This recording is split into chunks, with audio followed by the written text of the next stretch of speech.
Je sais pas, un incident, c'est un décès d'un frère, un décès d'un membre de famille, un décès de mon directeur général, un décès de haut cadre du parti MSC. Nous avons cheminé ensemble depuis plus de 30 ans. Jour pour jour, je me rappelle de petites blagues, je me rappelle de son assiduité dans le travail, malgré son état de santé. Il a tenu, il a survécu à des moments très difficiles, des épopées, voilà. À cette occasion qu'il soit parti, nous sommes inconsolables par rapport à cet événement qui vient de nous arriver. Mais que Dieu puisse consoler les enfants, consoler la famille, composer la famille politique de MC, la famille politique de FPAU et pourquoi pas la famille du président de la République. Nous sommes un peu dessus, mais c'est le destin. On ne peut jamais refuser ça, c'est dans le plan de Dieu. Jacques Manko, un ami qui était avec nous, il a travaillé depuis la création du parti MC et il était mon complice. Donc c'est vraiment désolant que son âme se repose en paix.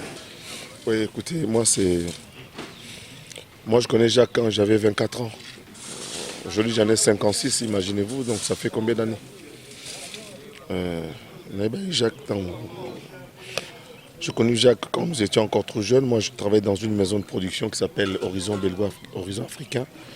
Et lui travaillait chez Fano. Et dans la ville de Kinshasa, c'était Fano qui avait les meilleurs instruments de la ville.